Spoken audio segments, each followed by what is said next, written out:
Give you a little bit more of a coverage of yourself over there. No, that's right. I'll move over. I'm just here for now. Getting this. I'll get this set up. How's that? Better? Look, it'll be all good. Oh yeah, so that's starting to come up.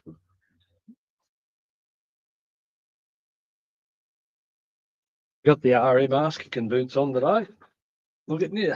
No steel caps, eh? You're not kicking them hard enough. Who's that?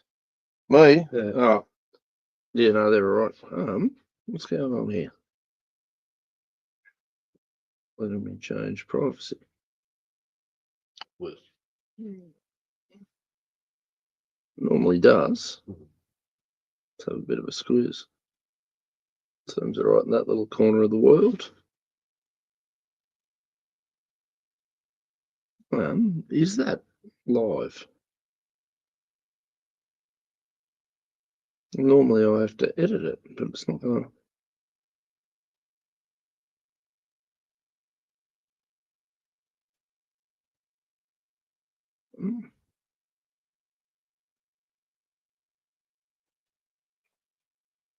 It's a bit interesting.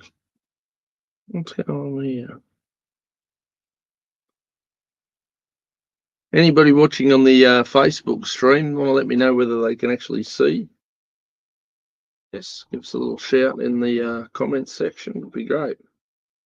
For some reason it's doing different things than usual.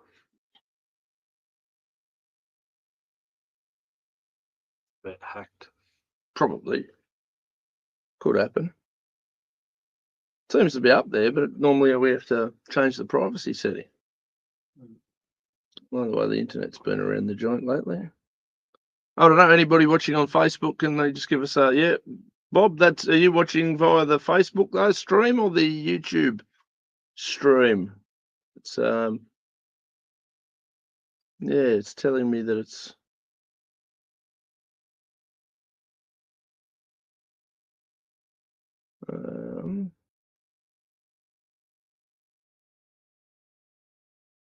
no YouTube, no Facebook. Privacy. Let's have a look.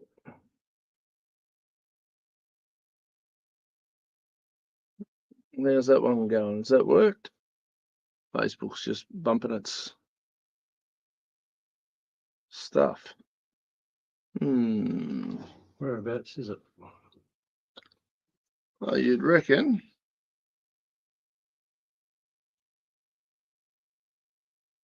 Oh, it should be at the top of that page there, councillor. It's telling us we're live. I'm not sure what the story is. Anyways, we're gonna have to get started. Do you want to get started while I keep tinkering with this, mate? All right, let's go. Let's do it. I'll do my introduction that way I can play with the technology. What do you reckon? That'll be fine. This is Councillor Irvine. I'm Dean McRae. This is Dean and Irv Spin Doctors. Obviously, I'm about to do some tech stuff, but welcome everybody to the program. Obviously, I answer to who?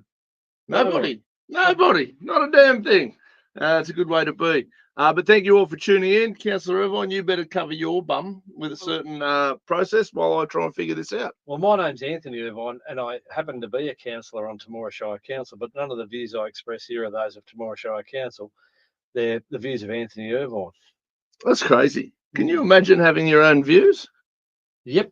Now, speaking of views, I muffled and fuddled and fiddled and farted and shuffled and sorted, and it was an absolute cluster. Yeah, what did you do? Looking for that reference to the special rate variation in this long-term strategic plan. Yeah. So I've done my homework, and I found it.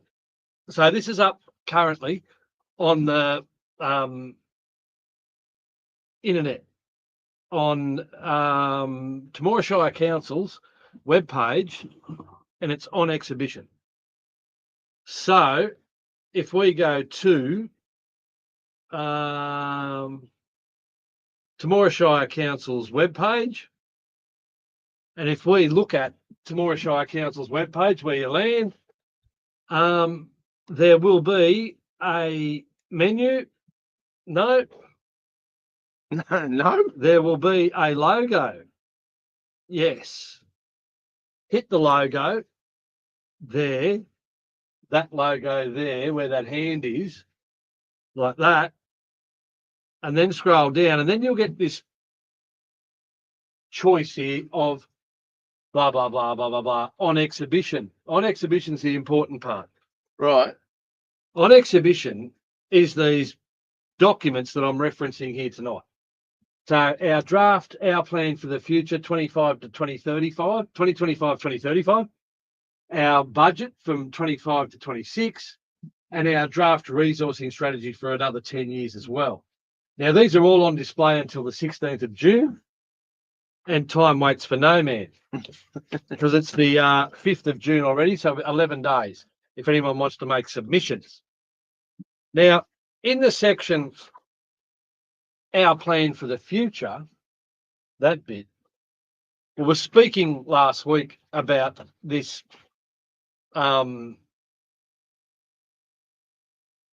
reference to a special rate variation in these plans, which it's been mentioned as an option, but it's never been adopted, to my knowledge, by the council. Nor should it be. Well, I'm telling you, from my perspective, there's a hell of a lot of things that have to happen before I would even contemplate it. And there'd have to be a lot of waste eliminated, a lot of rationalisation occur before I thought it was appropriate that we couldn't continue the operation without putting rates up. I would reckon so, yes. But when you actually consult these documents, Strategy 5.1, deliver strong community leadership, governance, and stakeholder relationships. And at 5.1.4, undertake the data analysis and stakeholder engagement required to position council to apply for a special rate variation. Now, the linked strategies are the financial sustainability strategy. The office responsible is the Office of the General Manager. And this key here has got dollar signs in both boxes for 25, 26 and 26, 27. So I think it's probably fair if I just go back and just get the reference to what the key means. There you go. I haven't got that information, but I think, here it is. It says,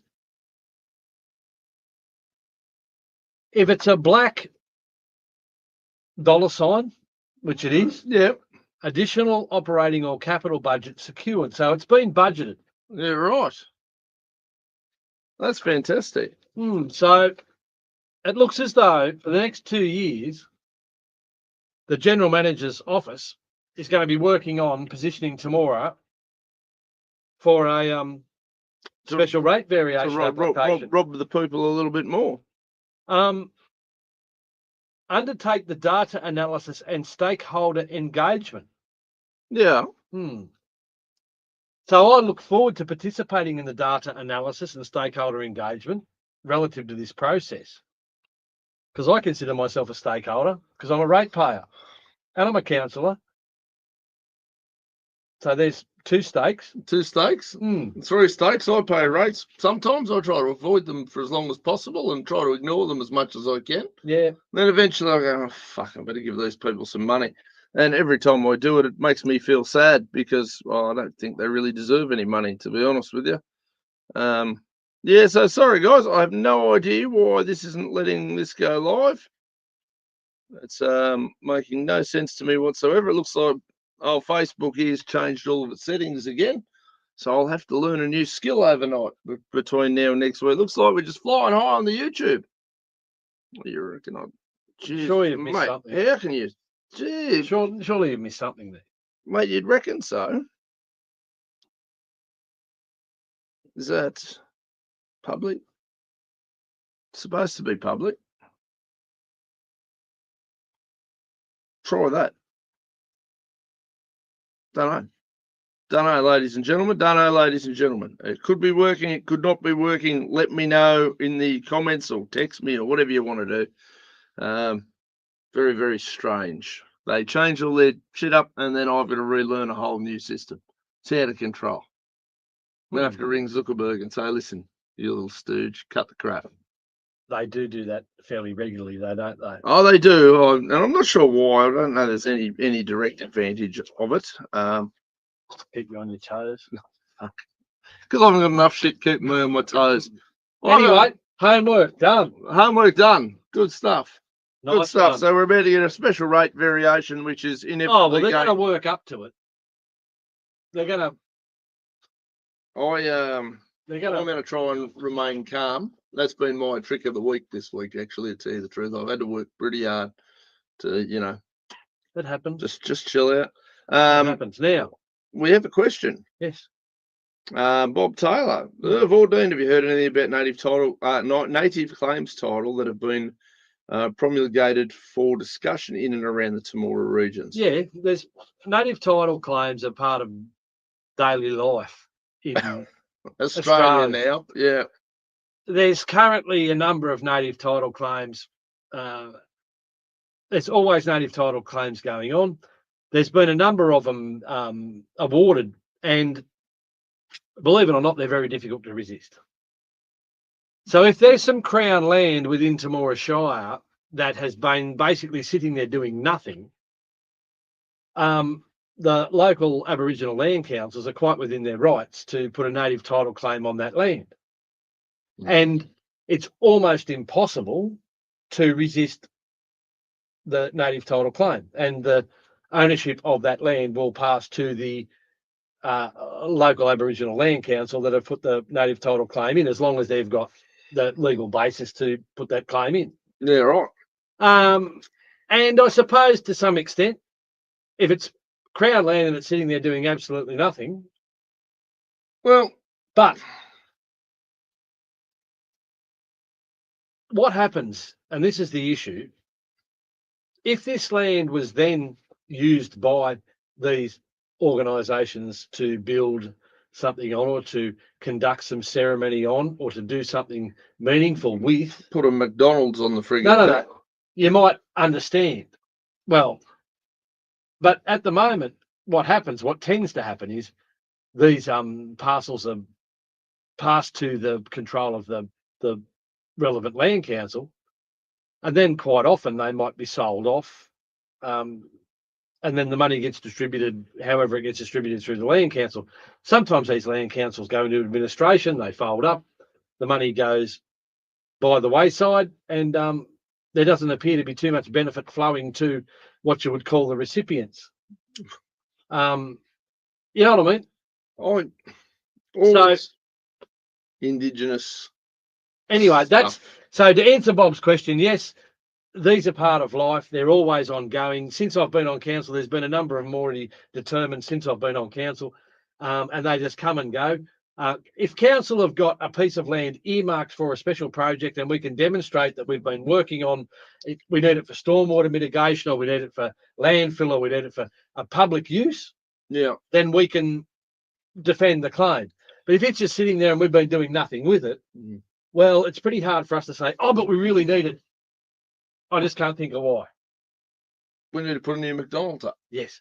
Now, or a Kentucky Duck. Now, the native title situation, I think the biggest impediment to the processing of any of this is the fact that there's a huge backlog of unprocessed native title claims, and it's measured in years, not months or weeks, years of native title claims that are in the system that haven't been processed. Yeah, righto. So all I can say to Bob is strap yourself in, get used to it. And look, we all know the Voice 2.0 is coming. Like we got this isn't part of the Voice 2.0. Well, it's all part of that same club of. But this is stuff that's been. It's just part of the. Well, it's all part of. I think it's all an extension of the Marbo situation, and you know what I mean. Like it's ongoing. Ongoing. So forever and ever. There is some discussions in WA now. I'm not across all of it, but there was talk of some payments of redress. I saw that they were going to start doing reparation payments, which is Now, Going to set my brain on fire well, again. I think the biggest issue with that, and I've had discussions with people I know, and someone said to me, "Okay, you pay them all this money, and when you pay them all this money, when I say them, I mean you pay the representatives of that group of Indigenous Australians Mm. a significant sum of money. Yeah. Is that it? Are we good? Are we clear?" No. And the answer will be no. No, that's right. No. That's never ending. No, I think It'll be never ending. that's where you're at.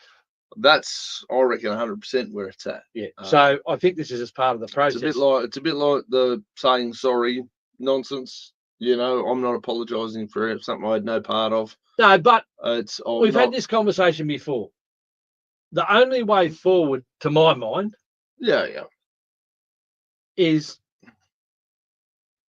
a lot of what occurred as a result of European settlement in Australia resulted in fairly poor treatment.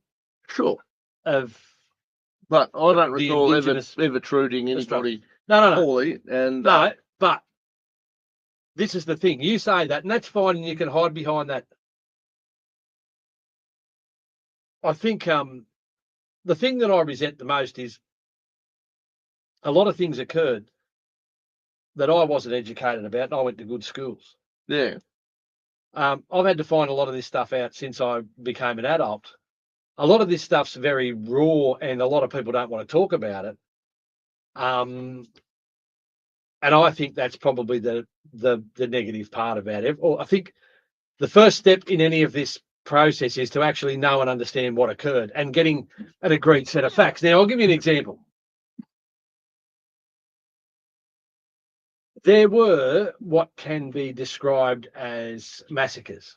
Yes. Of Indigenous people. Yep.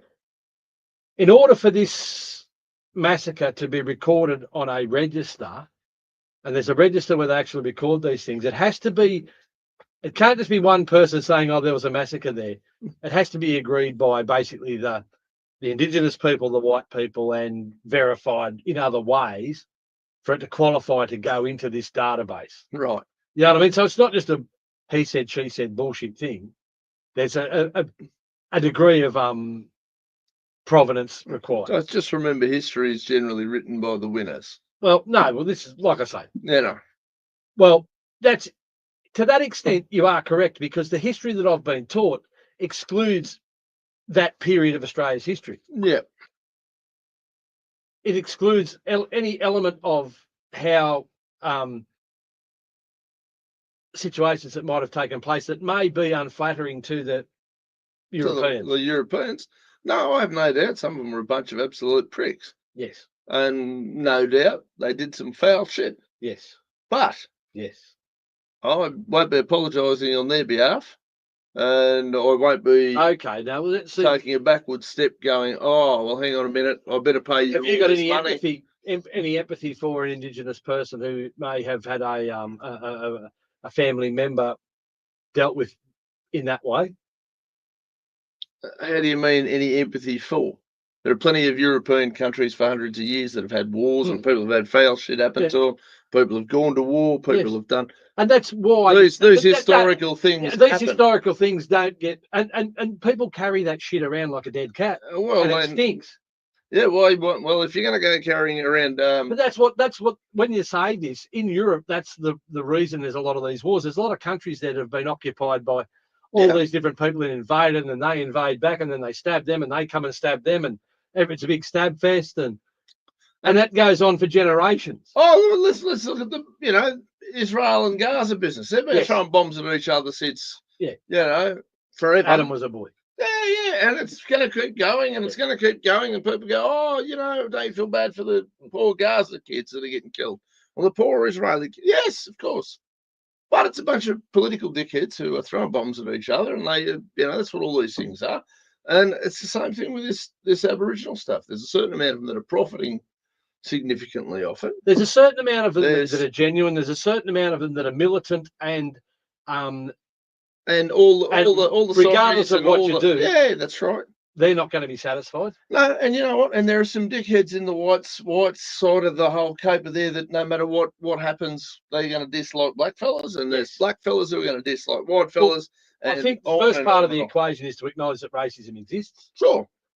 The second part of the equation is to actually just learn what took place and have a little bit of understanding. But the people on either side that are in that extreme headspace aren't going to give two shits. No. But I don't care about the extreme left and right. I'm talking about mainstream. There is no mainstream. Well, there is a mainstream. Where? It's been gone for years. No. There's a mainstream there. They all voted for Albo, remember? No, yeah. Well, no, 34%. Well, that's the mainstream. That's not exactly a resounding. Well, that's the mainstream. It's terrifying. Well, that's the mainstream. You know, it's 34%. 34%. That's more than 33%. Is that right? Is that how it works? Yeah. Are you sure? Yeah. So can we get a maths professor to clarify that one for us? So anyway, we're not going to resolve this here and now. Oh God, no. But I just think it's too complex. I'll tell you how stupid this situation is. I went to a presentation by an Indigenous guy as part of my role as a counsellor. And it was just this cultural awareness thing where the Indigenous guy sort of came into a group, and he was the only black guy there. Yeah. Everyone else was Anglo. Yeah. And he just said, look, I grew up in Narrandera. I now live here. This is what I do for a living. These are the stories that I know from my childhood. These are the things that I've had to overcome as a black Australian man. This is where I live my day to day. And it was just an idea of just, you know, some sort of a cultural exchange. Sure. And one of the people in the audience, and this is how stupid it is. One of the people, you know that there's massive racial problems in Alice Springs. Yeah. Stevie Wonder can see that. Yes. Okay, so one of the smart people in the audience piped up and said, what do you think we can do in Alice Springs? Asking this black guy who grew up in Narrandera, who, you know, is just getting on with his life and doing the day-to-day things. Yeah. I didn't think his name was Nelson Mandela or Gandhi. What a stupid question. Of course it's a stupid question. Like, if he could answer that, what would he be doing presenting to us? Surely he would be up in Alice Springs solving the problem. You know, and he'd walk in there Monday and he'd leave Friday saying, "Kumbaya, brothers and sisters. It's all good, all done. It's all next world problem. Like on my way to Palestine." Dad's best mate. Yeah. So my old man's best mate. A lot of people who watch this program knew Dad fairly well. Dad's best mate, Coach Terry Wright, was part of that stolen generation. They were all adopted out, and whatever the hell the story was. And there's not a bit of victimhood in him. Him and his brothers, and, you know, they had some horrible shit go on. They've all got different ways of dealing with it, but there's just none of that gibbering victimhood, you know? Like, it's just, woe is me. My grandmother was stolen. Yeah, look, horrible, for sure. But that's not the here and the now. And if it's still happening now, that's when people say that that's happening now. But it's also happening where kids who are in abused white homes should be getting confiscated as well. You know, like if children are in unsafe environments. I think it's almost gone the other way, where kids are being left in unsafe environments just to avoid being called racist, for fear of another stolen generation. Yeah, and you go, fuck, really? Like, yes. And all that's going to do is make those kids' lives worse. They're going to see worse, develop worse habits. On. Then it's going to propagate the next generation of more problem. Anyway, like I said, anyways, we're not going to solve it. But that's where the native title claims. Have you got any information on the future land? How's my English today? Can you tell I'm tired? You're going all right. future land release around Currajong Street. Currajong Street. Let me have a look. Currajong Street. Just trying to think of where it is. I'll tell you what, I reckon I've had one of the longest weeks I reckon I can remember in recent times. Not because anything special, just ticking an awful lot of boxes. Well, that's okay. You've got to have a bit of a go every now and again. You've been sitting around doing not much. Yeah, right. Normally, I don't even notice. Yeah, Yeah. to be fair, I got up this morning, I went, "Cross, this is hurting. I probably need a day off, but I haven't got time." No, well, that's okay. And look, if you work through it, you'll find that little bit of energy. Oh, without a doubt. What do I know about Currajong Street? There it is, Little Currajong Street. Currajong Street, that's the one that we've just recently sealed. I'll find you a map. Okay, here's a map. Yes, there is a map there. Now, here's Temora, that's north, that's south. Currajong Street's out in this area here,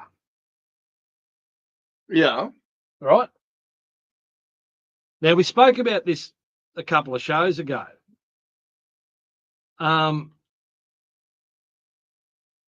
This block here, bounded by Back by Mossa Road, Vesper Street, Junee Road, and Currajong Street, has recently come to council for a development application. Yes, This Currajong Street, I think we discussed it. We did. It's been recently resealed for reasons unbeknownst. It's got its initial seal. Yeah, yeah. So it was always just a gravel road. Yeah. So it got put on the shortlist, and it was pretty hard to demonstrate any reason why that needed to be sealed. Yeah, yeah. There's a lot of roads that cop significantly more traffic and have got more residences and more residents using it on a daily basis than that particular piece of road. Now, we did speak about this. This area out here is a new large lot subdivision. Yeah. And Currajong Street, this area of Currajong Street hasn't been touched. Yeah. So it still remains gravel, yet all of your residents are out here. This piece has been sealed, but there's no one here. And there's no one here. Seems a little random to me. Well, there's been a DA approved for a residential subdivision here, a large lot residential subdivision. I can't see the need for. There's been some coincidences. Let me put it this way. Yeah, yeah, I'm listening. It was just as the roadworks were being finalised that the DA appeared at council. Yeah. Now, if the person putting forward the DA, and this is only my guess, had have came 5 years ago and said, I want to do a subdivision here, council would have said, all right, well, you're going to have to do that road up and you're going to have to contribute to the cost. Yeah, yeah. So their timing's been pretty fortuitous. Fortuitous. Well, they've avoided any obligations in terms of the roadworks costs. They'll have to pay for any roadworks within the subdivision, but that just stands to reason. Right. But any of the infrastructure around the site, it all seems to have been taken care of. Back my Mossa Road's in good order. It's all been, this section's been done up and all the drainage has been improved down there. Yeah. Vesper Street's in good order, Junee Road's in good order, and this missing link in the puzzle's just been done up by council for what you could say would be a very difficult needs case. Yeah, yeah. And now the subdivision's going ahead. So I don't know what else. Here we go. What's Tom Street, which runs down to the cemetery, appears to have been sealed as well. Yeah, Tom Street used to be. There's a tiny little. This is the connecting street. Yeah. Yeah. So. But that used to be. Is that not the one that used to be Ashleford Street, starting in there near the soccer? No, this one. Tom Street's around the back of the cemetery. So I'll give you a close up on that. Ashleford's over here. Austral, Ashleford. Here's your Austral Street. Yeah. And that turns into Ashleford there. Tom Street's up here.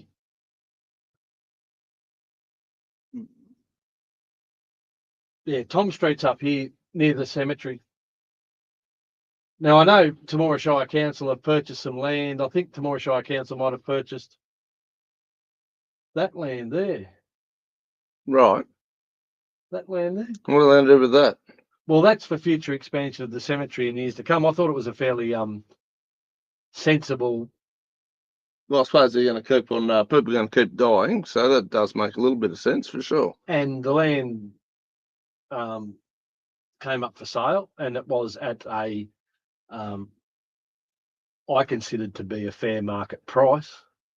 Yeah, right. So And who was it previously owned by? Do we know? it's in the records there. It's just a no one that sits on council currently or has any close connections to council. There was nothing in that respect. Oh well, that's nice. Yeah, it That's was just always a good. private individual that was unrelated to council. Yeah, yeah. So I couldn't see anything untoward in that transaction from my own inquiries. Yep. My first time in this channel. What is the channel about? Well, you just strap yourself in, Lucy, and we'll find out. How you going, Lucy? Now, tobacco, the big subject. It is a big subject. Poor old Chris Minns is very sad because you can buy illegal tobacco right next to Parliament House in Sydney. Illegal tobacco. Yes. Well, what's he doing? And he's not doing anything. He's panicking. Right. Well, not good enough. I mean, you'd think he'd reach out to his mate Rick here and tomorrow, who could give him some pointers on possibly how to do it now that he's a card-carrying member of the Labor Party, according to the Temora Bugle. Here's today's copy of the Temora Independent. Hit John Beryl. But I don't know about how this works. Mm. When you look at the headline there, now illegal tobacco shops under scrutiny. Our illegal tobacco shops to come under scrutiny. Do you know where the illegal tobacco shops are? Well, we can't possibly have them. They're illegal. Well, that's what I'm thinking. The law says you're not allowed to have them. If they're illegal, they shouldn't exist. be there. That's how it works. Yeah. It's like banning all guns, you know. Are they legal tobacco shops selling who have previous charges laid against them for selling illegal goods? Or well, it's got to be a bit like the machete ban in Victoria, really. You know, now that they've banned the machete, those sort of activities will stop, obviously, like clearly. Absolutely. Yeah, no one will have a flat piece of metal with a sharp edge. And none of the people who are inclined to stab each other with machetes are going to go, oh, shit, well, now it's illegal. We didn't know. Yeah, we didn't know. It's all right. Well, we better stop that. Did you know it was illegal, guys, to stab each other with these things? Okay. Put them down. That's what's going to happen. You know you're breaking the law. That's Jacinta Allen said no. What a fucking peanut. Anyway, it's got to the point where it looks like the New South Wales government has commenced a new inquiry into the illegal tobacco trade in New South Wales. The inquiry will examine a range of issues surrounding the sale of illegal tobacco, including links to organised crime and money laundering. I'd say also a step further might be to look at any links with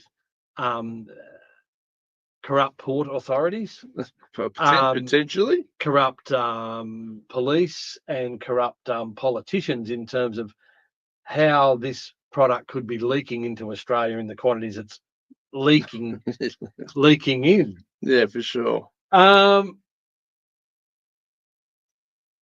There have been a number of raids on Temora tobacco outlets in recent months. That's the highlighted bit. Our illegal tobacco shops to come under scrutiny. I don't know about that headline. It's very strange, isn't it? If you said Temora tobacco shops, under investigation for perhaps engaging in illegal activities of some sort. Temora tobacco shops product offerings to be scrutinised. That would make certainly more sense than that. Well, it just seems a little bit inflammatory and a little bit misleading. Well, it's very misleading because I don't think any of those tobacco shops in town are officially illegal. No, well, if they're illegal, there's obviously, well, you would think so. There seems to be some suspicion that they may be selling cigarettes illegally out of the building. A couple of the stores have been charged for some offences under some health health, what would you say, regulations? Yeah, righto. Yes. Yes. Um, Regulations. Anyway, that's an interesting headline. It's an interesting story. It seems a little bit misplaced, but it wouldn't be the first time. There wasn't much else in there, independent, that I could see of any great interest. There was a little bit of a story about how Michael McCormick's been demoted from the Poor Michael. front bench of the shadow cabinetry. Didn't see that coming. No. Fuck. And the rest of it's all pretty much business as usual. Business as usual. Well, at least that sounds somewhat, standard. Yes, and I don't know how their ratings are going compared to ours. Oh, look, some weeks I'm sure they do very well. Usually the weeks where you or I are on the front cover, I reckon they're the best-selling papers they get. They go all right. They go all right. Top line. Yeah. Absolutely. Okay, so we've dealt with the tobacco, we've dealt with the paper. What We've else? done my homework with the special rate variation. Now, there's one thing that I want to talk about that really caught my eye, and it plays into, remember we're talking about tariffs and things like that, Yeah. and the lack of protections or the expectations on Australian businesses that aren't expected of the companies that do business in other jurisdictions. Yeah. So it appears an Australian call centre operating out of the Philippines, an Australian-owned call centre,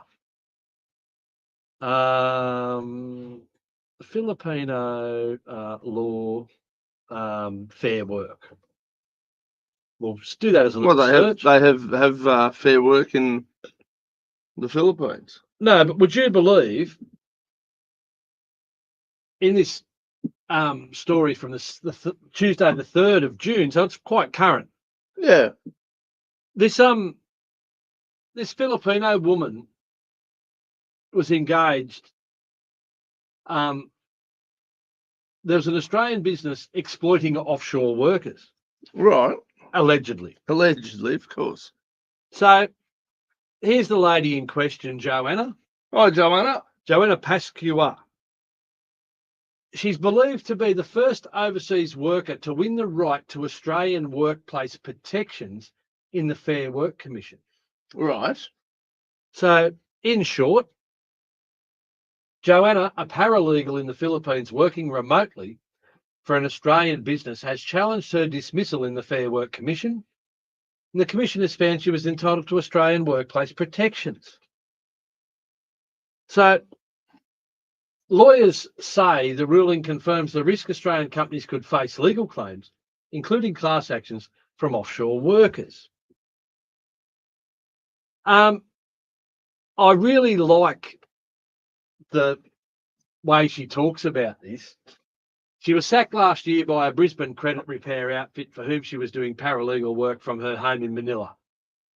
Drew on her experience advocating for clients in Australia to file an unfair dismissal claim. Oh, they taught her too much, didn't they? She won the right to Australian workplace protection in a watershed case that raises questions about the burgeoning practice of businesses hiring overseas workers to sidestep local wage costs and obligations. Well, we do have some of the highest wage costs in the world. Well, I've never heard of something like this. It was just really a long shot for me, she said. Although I put in the hours of trying to make sure that I got everything that the Commission was looking for and that everything was the truth, I was still pleasantly shocked about it. I was so happy, and so you should be, love. Oh, and look, they're celebrated with burritos. Does it get any more Mexican? They received a flurry of congratulatory messages from other Filipinos working for companies in Australia and New Zealand. And look, I'm telling you, for an Australian person who's been trying to run a business in Australia for 35 years and being subverted by companies who bring in cheap imported product and who don't have to apply the same wages, energy costs, workplace legislation and laws that in terms of compliance that I have to, yet I'm expected to compete on price. Yes. Gives me the shits. As it should. And Australia handicaps itself left, Yes. right, and centre. We handicap ourselves with the most expensive power prices Labour prices in the world. Some of the most Over expensive labour and regulated, regulation in the world. You know, over-governed, over-regulated, mate, it's overcharged. absolutely overcharged, and you just can't compete. And then, But Steve, these in smarty- the next breath, they'll go, "Oh, but hang on, it's only because people buy cheap shit from China." Well, yes, because that's what we can afford because we're getting raped and pillaged but sideways. no, this is the thing. And then you turn around, and on the other side of it, they bitch and moan and complain. There's no job This security. is self-inflicted. Yes. It's 100% self-inflicted. Now, I may or may not have mentioned it before. The luxury car tax on all cars imported into Australia. Who's that protecting? That was brought in to protect Holden and Ford to keep the manufacturing Who's in it protecting Australia. now? Nobody. It's just putting money into the coffers of our It's just thieving one they've parasitical. forgotten to repeal. Correct. There is nothing so We've got permanent. no car manufacturers, but we still need a luxury car tax. Car tax. That's because just taxing the rich. That's exactly what it is. It's just an extra little theft every time I quote up a patrol, rolling out 1 million of those things a week. And every time I quote one up, I look at it and I go, "This is the biggest load of bullshit." We're protecting a non-existent car industry here. Yeah, with tariffs to protect jobs for Australians. There are no jobs for Australians. Not in the car because not in building cars. We can't compete at the rate of power, at the rate of labour, at the rate of all of it. Anyway, compliance. I thought that article there. Funny. Well, it is, and it's also a bit of it's a win for the people who are working onshore. Yeah. And who have to face the cost structures of doing business here and who've been subverted or who've been undercut by smarty pants who go offshore, pay a heap of people in other countries less. Yeah. And then say, "Oh, we're great Aussie people." If I can find a way to move all my shit offshore, I will. And I will have no compunctions in doing so. Our country is raping and pillaging us. And if I can turn around, if I can find a bookkeeper for half the cost of one in Australia that does the same job, I'm absolutely going to do it. Will not hesitate. Yeah. And people go, "Oh, that's pretty sad because you've got a son, he's going to want a job." Yep. Wouldn't you want him to have a productive job in Australia? I would love him to have a productive job. But if all these jobs get offshore, what's he going to do? Oh, that's right. He needs to think about that because there are going to be no productive jobs in Australia. No. There's going to be less and less Not of at the rate we're going. All of this green dream bullshit. Yeah, when AI comes in and starts kicking ass. Well, I brought up AI a little while ago. I understand you've done some experimenting. How are you finding it? Well, it's confronting as to how efficient and effective it is. It is confronting. And I look at some of the people around who are probably surplus to requirements, and I'd be worried. There are a lot of people, and look, in the old days they used to say, "Oh, machines are going to take your jobs," and well, in the old days they took blue collar jobs. Well, now the machines are going to take white collar jobs. Absolutely, and all of a sudden there's this great flurry of activity. Do you need a lawyer anymore for very, very basic documentation? No, you don't. Do you? So the only reason you're going to need a lawyer going forward is if you're in a position where you've actually got to have somebody argue your case. Yes. Whereas if you're just looking at a basic contract, you go to your mate at ChatGPT or whichever platform you decide to use. You go, "I would like a legally binding contract relevant to New South Wales Australian law on the following topic." Yeah.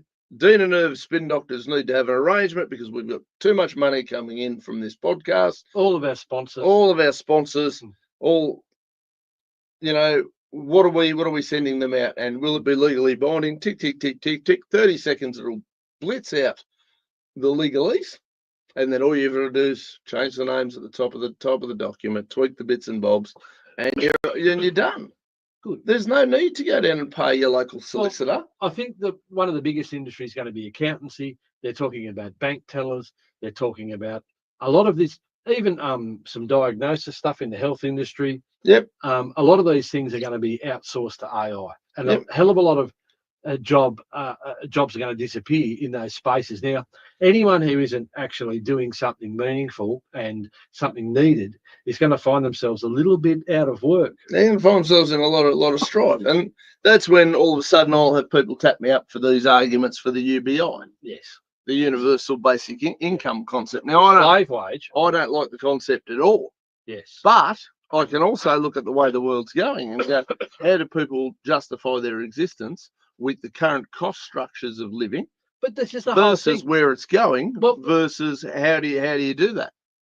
I watched a really interesting podcast last night, and it was a guy interviewing Alan Kohler. Now, you know Alan Kohler. He's a Yeah. financial commentator who's been in the Australian sphere for a Long time. long period of time. So he's got a fair bit of credibility. Yeah. And he's done a couple of deep dive essays into the causes for the Australian housing crisis. Yep. And he recalled a conversation that Ken Henry had with He was the head of Treasury for a little while. Kevin Rudd. Mm. And Kevin Rudd said, what do you think the maximum population of Australia, the carrying capacity of Australia is, Ken? And Ken said 15 million. And Kevin went off and said, 50 million. He said, that's fantastic. And Ken said, no, you misheard me, 15. Mm. And Kevin said, well, it's more than 15 now, Ken. He said, my point exactly. Do you think it's sustainable, Kevin? Yes. No, it's not. Look, Under current structure, there's a few things that humans need. One of them is air. Yes. Clean air. That helps. Water. Yes. And some clean food. They're pretty much the start points. And then after you've got those met, air, water, food, then you need shelter. Right? Now, at the moment, Australia is a very arid continent. Yes. One of the points that Alan made in this presentation was that European countries, the US, there's a lot of internal waterways, there's a lot of lakes, and there's a lot of, you could build a city like Chicago inland in the US because you're on the Great Lakes and you've got access to water. Yeah. We don't have that luxury. No. We could go out and put a city on the edge of Lake Eyre, and we could go out there once every 15 years and imbibe some really salty water. Yes, yes. Apart from that, no go. Okay, so there's these sort of few things that, and also the whole society that's being built at the moment. There used to be a time when a house would have a vegetable garden and a chook shed, and they needed room for these. Yeah. And sometimes households would even have a cow. I don't think that's a bad idea. And if there was a town common or the ability, some people would have some goats or some sheep. Yep. And they could supplement their diets with the butchering of some of these animals at different times, or obviously eggs from the chooks, and they'd grow their own veggies. Yep. And they could support themselves in this. They could sustain themselves. Yeah. Well, the Australia we're building now is getting smaller and smaller and smaller in boxes, in these little small boxes where you can't grow a pot plant. Well, we're turning ourselves into a feedlot. But the feed, yes, that's exactly right. But the feed being delivered to us is probably not nutritious, full of chemicals and toxins, really bad for our health. Yep. Giving us allergies, food allergies, all sorts of health conditions, diabetes, Yes, obesity, high blood pressure, cholesterol. Yep. We can't generate timber that we might need to burn for heating. We can't harvest clean rainwater. We can't cater to our own basic needs on the land that we're being allocated. Yes. And the whole thing is just going to hell in a handbasket fast. Yep. That's an observation. That's Alan Kohler's observation, was this Ken Henry, this thing that just sort of led to that little bit of an extension on that. Yep. But in the same breath, they're now talking about bringing 9 million into Melbourne. Yes. And it's just, where are they going to put them? And it's just going to turn into, the bloke up there is going to be, it's going to be rough. It's going to be very, very rough. Well, it's just unsustainable. And then you've got a situation where you have to have this corporate farming model, and you have to have all these other things to support the thing. And every time the state takes over corporate farming throughout history, we end up with, but even the corporate farming done by the corporates. Yeah. We've witnessed it here in our lifetimes the massive expansion in the amount of acres that a family needs to farm to create A living. enough income. Yeah. To survive, to sustain themselves. Yeah. Their inputs, they're putting more and more fertilizer, fuel, and everything per head of people that operation supports. Yeah. The margins are shrinking, the acreages are increasing. It's going in the wrong direction. Yeah. If it was coming back the other way and you could sustain yourself off less and less acres and make a viable income with less and less inputs, you'd say we're on the right track. Well, I think we're going to have some serious income problems for people over the next decade. Serious income 100%, problems. because the main point that Alan Kohler really made in this synopsis or the observations were, up until about the year 2000, GDP, wages, and house prices tracked in a very close relationship. Yep. And he said at about the year 2000, they started to diverge and house prices started to gallop away. There was a period there where housing wasn't a great investment. It wasn't a get-rich-quick scheme. It was something that people needed. Yep. But you never seem to get rich from it. Nowadays, it's become this great wealth creation mechanism. Yeah. And his observations were that the compound return on real estate over the long run was approaching 9%. Now that's far in excess of any other investment that someone could make. So consequently, all of the available investment capital is flowing into that asset class and hyperinflating it again. Yeah. His observations were that the only way that this can come back into balance is if real estate becomes an unattractive investment option. How would that be the case? Well, the returns have to reduce. Yep. Blah, blah, blah. That ain't going to happen. No. So, nope, not until everybody runs out of money and out of housing. Well, but what's going to happen is people won't run out of money and people won't run out of housing. The housing will be owned by global housing corporations. Well, BlackRock's already buying up. Yes, and people will be renting them for life and in perpetuity. Yep. And Albo's already doing it with his, come into business with we, the government. That's a step into that direction. That is the first socialist move where they're socialising housing in Australia, not social housing, socialising housing. Yeah. It's a subversive way of bringing it in. It's disgusting. Social housing sits there, it's owned by the government, it's there to support the people who need the help. Yeah. But actually socialising housing where the government's taking a share of your housing asset, and if you happen to fall on hard times, I'm sure the government will take over the rest of that asset. Oh, look, no doubt they will. I can guarantee if you're in a business partnership and it's you, the citizen, Albo and Co, and I don't know, the ANZ Bank, Commonwealth Bank, doesn't matter which one. If you start to struggle in that area, I can guarantee you which one's going to be expected to pull up the slack. Well, I know who work closely together, and it's the government and the bank. Yeah, that's right. It's and the odd person out in this equation is which one of these shapes does not belong here? Surely we learned that at what was it? Play school. Yes. Remember Sesame? It was a Sesame Street. One of those. Yeah, like square holes, round pegs, or round pegs, square holes. Now, one of the big observations that I've made in this space with my involvement at council is the fact that the planning processes and the whole planning routine, the whole council involvement, the whole over-regulation, the whole we want to control the world mentality is blowing up. Yeah. Now, there's a couple of guys apart, two gay guys. Pardon me.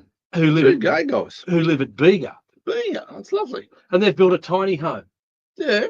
On a rural property. The audacity. On a rural property owned by a friend of theirs. That's not like our mate Miguel or whatever his name was from the other week. Similar thing. This is him. Oh, same fella. Yes. Yeah, right. Anyway, things have heated up Good. 9 hours ago. This is good. These fucking parasites hurt my head. Yeah, it's pretty disgusting. Where are we here? Not that. Goodness gracious. Drive this thing. God, I can't even get the bloody show. Technology is not our friend tonight, mate. Facebook Yeah. streams down, bloody nonsense. A young couple. Oh, piss off. A young couple living in a tiny home on a trailer on a friend's farm has been issued with a compliance order from the Bega Valley Shire Council. It tells them to remove or demolish the house. Failure to comply could make the landowners, their friends, liable for $1 million in costs. Are you? And whichever officials are on that committee need to have their heads cracked open with bats. Well, don't you think That's those what they officials are deserve. probably protecting the racket of the property developers and the whole big I- shell game that is the property industry? those individuals deserve to be Yes. cracked. Josh Hines and his partner Manu Bone, this is Manu we spoke Yeah, about, mate, Manu, yeah. wanted to settle down in the Bermagui Cabargo area. We thought about a tiny home as an option because the rental market was so tight. Now, this is an area that suffered from bushfires and there's Yeah. no spare houses. Yes. Mr. Hines said we wanted to live on the land. So instead of renting a property, we thought we could get a little bit of land or find a supportive landowner. Well, that's nice. Great idea. Fantastic. That's thinking outside the square. We don't want to be on our knees. That was in 2023. They bought a trailer, an engineer designed the framing, and the couple built the house. Okay. So the house now sits on the trailer, which is parked on the farm of friends who've become their second family. In exchange, they help on the farm with things like fencing and looking after the sheep. Okay. The audacity of these fellows. Off grid. Off the grid, the house has a small solar system and battery. Yeah. So it's not connected to the grid. Yeah. Tank water. Yeah. Lord above. Composting toilet. Heaven help us. Hippies. And a grey water system that starts with a grease trap. The dwelling is not near creeks or boundaries or visible from the road. How offensive. So how do these dipshits at council even know that these people are there?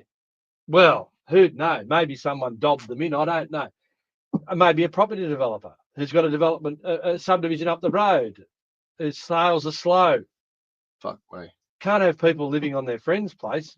No. In late April, the couple received a draft letter from the council dated 17th of April that gave them 21 days to remove or demolish their house. I've got a better idea.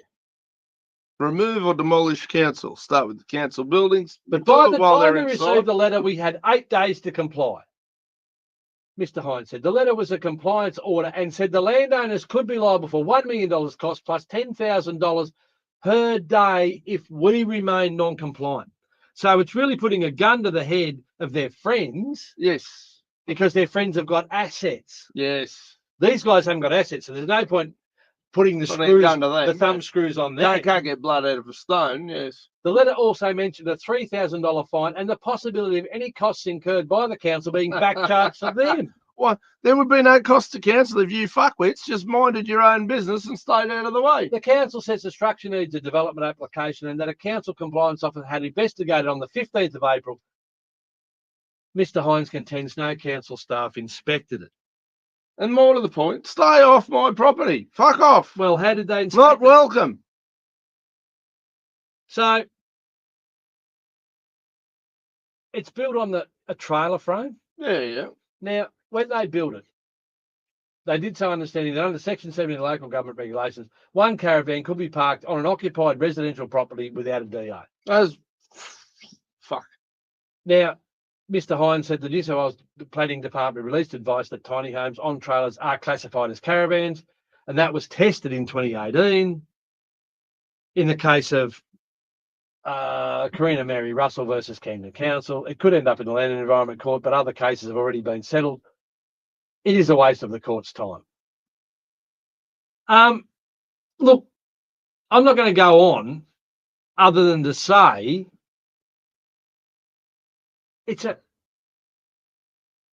we've got a cost of living crisis, We've got cost of government which is crisis. another word for that is inflation off its head. And we've got a housing crisis manufactured Very much so. to send all of the good people poor. What are these guys going to do? Where are they going to go? How are they going to live? Well, they're not. No, they're going to have to move in and live under the bridge at Merimbula. Yeah, and even that they'll get shuffled along because you're making the bridge look untidy, and that could cause you to get a fine. But where else are they going to? Well, they can't find them because they have no money. They can still find them. They'll just keep giving them to you. They'll just keep giving and ratcheting them up. Never- And because never they ending. don't pay the fine, they'll get another They'll fine. get another for not fine on paying top. Yeah, because that's how completely, absolutely nonsensical, gibberish, Alice in Wonderland, topsy-turvy, idiocy planet we're currently living on. Well, And all the people who drive it, responsible for it, participate in it, endure it, tap it on the head, kick, just fuck. It's going to end very, very poorly. Very poorly. it's And pretty shit, isn't it?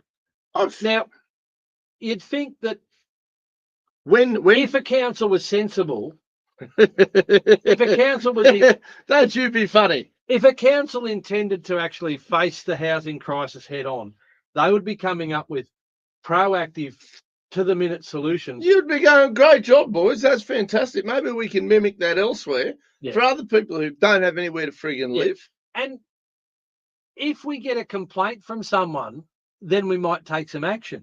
And even if we do, mind your own business. It's not your property. Fuck off. If somebody wants to park a caravan in my backyard and live in it, and I'm okay with it as the property owner, end of discussion. Yes, but if their grey water's going out in the back lane and down the street and into the neighbour's yard, then that neighbour's entitled to make a complaint, and then those people have to rectify that because they're impinging upon somebody else, the amenity of someone else. Sure, but unless there's any evidence of somebody else being... So in the absence of a complaint, and in the absence of any obvious degradation of the environment and ongoing issues that may... Mind your own effing business. Yes. And get out of our lives. Oh, wholeheartedly. And eventually people are going to get so sick to death of this shit. I don't know whether they will. I think they're just going to do it by a bit here and a bit there. Oh, well, they've been doing that now for 40 years, 50 years probably. It's like the boiled frog syndrome. But it's like getting trussed up. Like it's like a daddy. But at some point, the people daddy long-legged spider putting one piece of cotton around you. And one piece of cotton, you can just go, no, that's nothing. But when the people start to break and the bodies start piling up, and it gets violent and it gets aggressive and it gets horrible, the poverty's going to be extreme. The gangs are going to take over. The government are going to sit there going, holy shit. And you know, idiots like Albo and Scott Morrison and Malcolm Turnbull and Michael fucking McCormack and, you know, these little local lords, they're going to get their asses handed to them far earlier because they can't run as far. They're far easier to get access to. And when this happens, and it will, I'm not going to feel bad for any of them. Well, it's going to happen. It's a matter of how long. They've neglected the people that they're supposed to represent. You know, they only represent themselves and their vested interests. Yes. They can give a rat's ass. They never have. They never will. They give us a delusion, this delusion that we're protected and loved. If anyone wanted to know, like, I think it's alleged that Peter Dutton's property portfolio was about $30 million. Something like that, yeah. I would say that most of the politicians in Canberra have got second and third and fourth homes. At least. And properties that they're profiting from. And as if they're going to adversely... Yeah, that's right. And the whole thing is just going to shit. To my mind, there was this little window that opened up after the hard times of the Second World War and the 50s and the 60s. There was this little window opened up where it almost looked as though the slaves were going to escape the masters and escape the plantation and actually forge their own future. Yeah. But I think... we're being rapidly dragged back into this. I think the slaves are being dragged back in and shackled and put to work and showed their place. Get back into that. Get back into that feedlot. You produce. Yeah. You produce for us. And it's pretty rank. I spoke to a guy today, and his comments were that we have seen the best of Australia. We've seen the best Right. Australia's. Australia's toast. Australia's toast. I have I no. haven't given up on Australia, but I'm telling you, we're in a dark time at the moment. And it's going to take some really, really strong leaders with some good vision. And we don't have any. There are none. No, they they're are. going to have to come from our own ranks. And We I'm are sure completely devoid of leadership. What we have is we have thieving parasites at the top of the yes, thing. but surely at some point, until we get somebody who's going to base it, and it's going to end in violent rebellion. oh, That's where it's going to end. Surely not. Guarantee it. Guarantee it. And I reckon it'll happen well and truly in our lifetimes. Well, I'm not looking forward to the next. If the way things are ramping up and all the stupidity that I'm seeing compounding, like this idea that they're going to kick these guys off their mate's farm, they're not causing any trouble. They've gone and they actually got engineered. And if those guys, I'm not saying they did, I'm not saying they would, nor am I inciting them to, but if they went and beat the living shit out of every single councillor involved in that and every employee in the joint, I would see that as being well within their rights.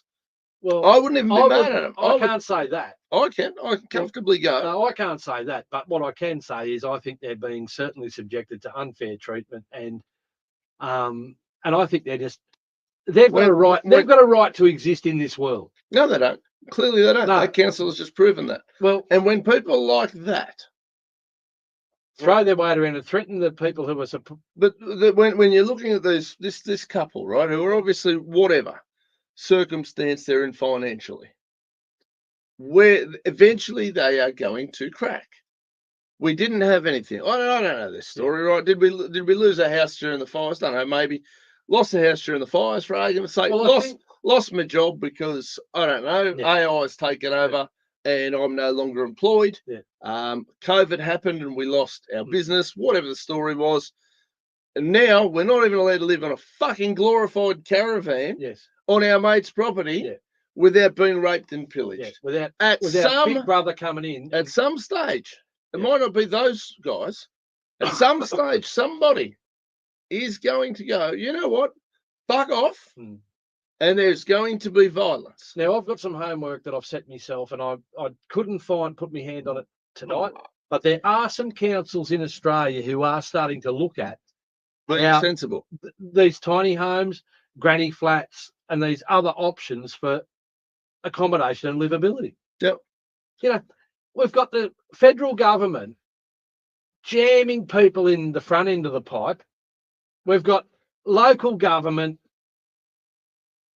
constraining supply of housing. In the middle, this pipe is starting to blow up. At some point, it's going to pop. Absolutely, it's going to. And that's when that violence is going to erupt. And it's going to be ugly. Yeah, and it's, well, like I say. I mean, I know they've banned machetes and they've banned guns. Yes. So, you don't have to worry about that. Yeah, well, they're going to cut everyone's hands off. Well, fuck, don't give Elbow any ideas. Then those things. That's where society's going. It's happened in a million societies over a million years. Human societies, every time they try this shit, bung this shit on, that's where it lands. Anyway, it's pretty shit. I reckon that's just jackboot Johnny shit, and they can, pull their heads in. If they tried to bung that shit on here, I would pick it the front of. Well, I'd be starting to burn council's house down to prove points. Yeah, well, I'd be going and I'd be camping out with those people on their land, and just saying no. But if you're those guys, I'd be absolutely inclined to go. If they pulled that shit with me, you would be looking at certainly people involved, houses being torched. No. Absolutely. I can't support that.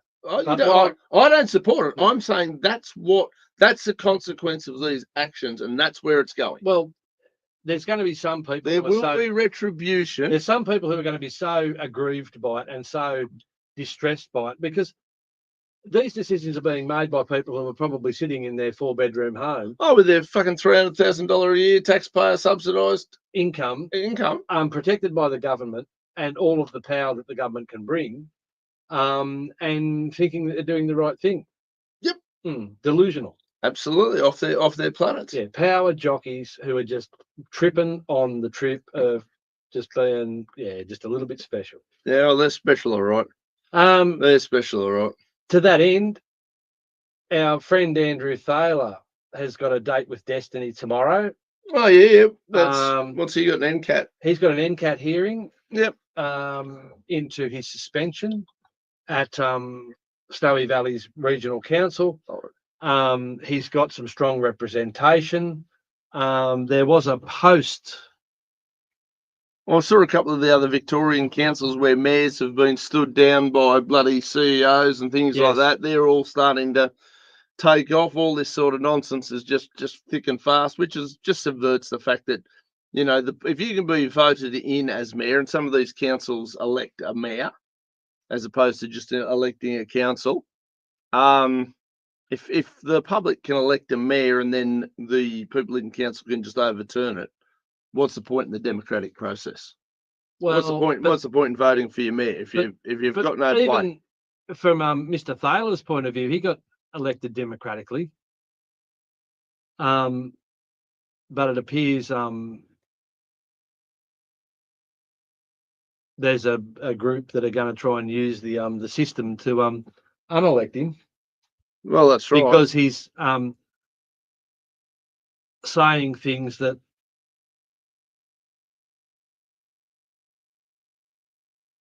they find uncomfortable. Now, yesterday,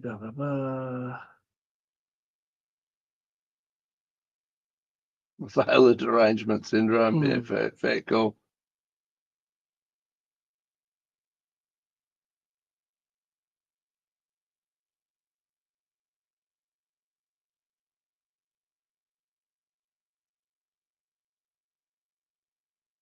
Okay, now here's a post from Mr. Thaler 22 hours ago. In case anyone is interested, I can now reveal that the barrister representing me in my appeal against the corrupt Office of Local Government in the New South Wales Civil Administrative Tribunal, Adam Searle, is the Honourable Adam Searle. Now, Adam Searle was a Labor minister, I think. We'll check that out in a minute. Mr. Searle is instructed by Mr. Davis of XD Law, Xenophon Davis Law. They're notable for representing David McBride. They also represented Jordan Shanks from Friendly Geordie's fame. Yep. Jordan Lanker. Jordan Lanker. He's producer from Friendly Geordie's. Yeah, right. Yeah. Friday's hearing might need to be delayed by a week or so due to procedural matters. I will know more tomorrow. He goes on to say, the game is far from over.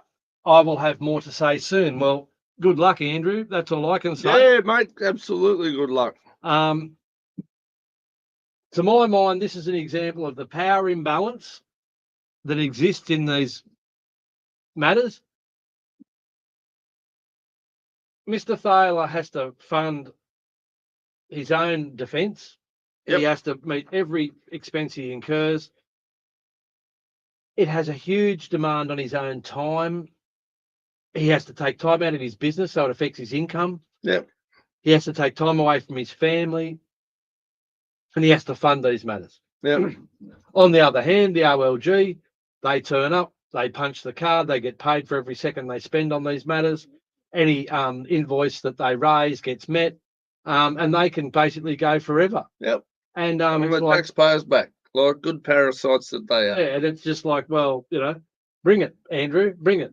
Yep. And if you get a win here, we'll escalate. And again, that's where you go to that next level. Once people get tired of the jack of this shit, it's going to get super fucking ugly. Well, I hope it doesn't, but well, look, I hope it doesn't either. I don't see any other way with the current trajectory of Australia than it going that direction. I can see, even with let's go to another one of our guests that we've had on, Kate Fantnell. Yeah. Now, we've had Kate on as a guest, and she's been battling against the imposition of draconian gun laws in WA. Yeah. They've had a minor, I won't say a win, but they've had some positive news in that a Nationals member of Parliament put forward a motion to have the laws reviewed. Yeah. And that was supported by the WA Greens and a number of others. So they're actually conducting a review of those laws as we speak. Yeah. However, they haven't suspended the laws whilst this review's taking place. But I don't know whether this is just a show situation where they'll just say yes, yes, yes, but anyway, bang. I do lack faith in that space. I do think it's mostly show, but hey, that's just where I'm at. Yeah, but anyway, that's progress in that space. Robert Borsak, the Head of the Shooters, Fishers, Farmers, MLC for member of the Legislative Council in New South Wales, has put forward a proposal recently to consider the reintroduction of some bounties, starting to try and engage the recreational shooting community to start to take a more proactive approach in the management of feral pests in New South Wales. I think it's a positive step forward. Animal Justice Party are against it. Their no surprise there. Their preferred methods are may be less cruel, but they're also markedly more expensive and probably significantly less. What are they going to put them on Noah's Ark and send them to some form of genetic or a biological type control, but the cost per application and stuff is quite significant. No doubt. And then you still haven't got a willing group of people to carry it out. Yeah, right. Anyway, so there are some. You know what I mean? You're more hopeful than I am at the moment. Well, it's just I certainly won't say that any of the push has been arrested, but I will say that these are small little bits of resistance. At the very least, that's something. At the very least, I can see that there are still people in the community who are willing to stand up and put forward an alternative opinion to the government's opinion. Thank Christ for that. Thank Christ for that. You know, I've been waiting. I'm one of them. Yeah. But look, as we know, my time's limited. Who knows? I'm facing the might and power of Temora Shire Council and their use of the code of conduct mechanisms to try and bring me to heel. Yes. And who knows where that may lead. Well, who knows how proper any of their conduct has been in the implementation of this type of stuff. Well, but that'll all be explored in due course. And if I have to represent myself and fund all of those matters myself, that'll be another example of just how broken the whole show is. Really, but that's what it will be. They'll be using my money to flog me. Yeah, but that's how they do it. That's how it is, and that's the game as it says, and that's why it's as broken as it is. Hurts my little heart.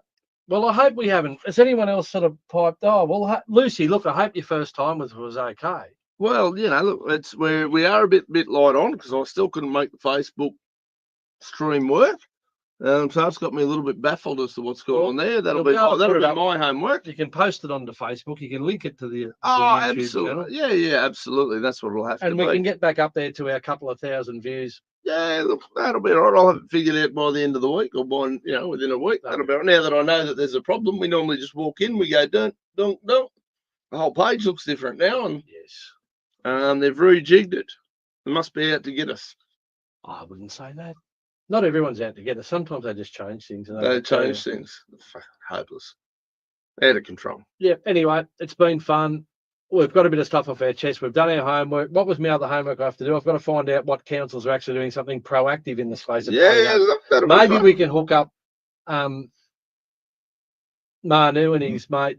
Yeah, we'll reach out to them, see if they want to come on board and have but someone might be able to put their tiny home on a low loader and drag it to one of these more sensible councils that are actually, and they might get a couple. And you know what? The sooner people start doing that and voting with their feet and packing up, moving to more or less intrusive, inclusive. That's a good word. Yeah, and less exploitative. Yeah, I think it's exploitation in that respect, and I think they're pretty much protecting. I don't know, but it just seems to me like they're protecting their property developer mates. and trying to say, oh no, how dare you not live in one of our designated areas. pre-approved Yes. situations. You will pay. Yeah, you will pay the rent. Yes. Yeah, you will pay. You will pay my ass. All Ladies and gentlemen, let's let everyone get an early one out of here tonight. And it'll be a pleasure. We'll see you again next long Thursday. weekend. Are we going to have fun? I'll be working. Oh, I'm going to have fun. You'll have fun. I have work to do. Oh. I'm so boring. It's not funny at the moment. It's just out of control. Yeah, all right. need to just have a bit of fun. Cut half a day out for yourself over the long weekend. We'll see how we go. Do that. You got to do that. So we'll see how we go. Spend some time with the boy. Go do something fun. Oh, he'll be busy. He's a fucking best social life in Australia, that kid. Yeah, well, you go do something fun with him. Well, we were supposed to be doing state titles for rugby union this weekend, and the floods up at Foster, the Tuncurry, postponed it. So, anyways, anywho, it is what it is. All right. All right, ladies and gentlemen, everybody, thank you for tuning in. Apologies for the safe and happy long weekend. Yep. Enjoy your camping, fishing, socialising, familying, whatever you're doing. And we'll see you next Thursday. Have a good one.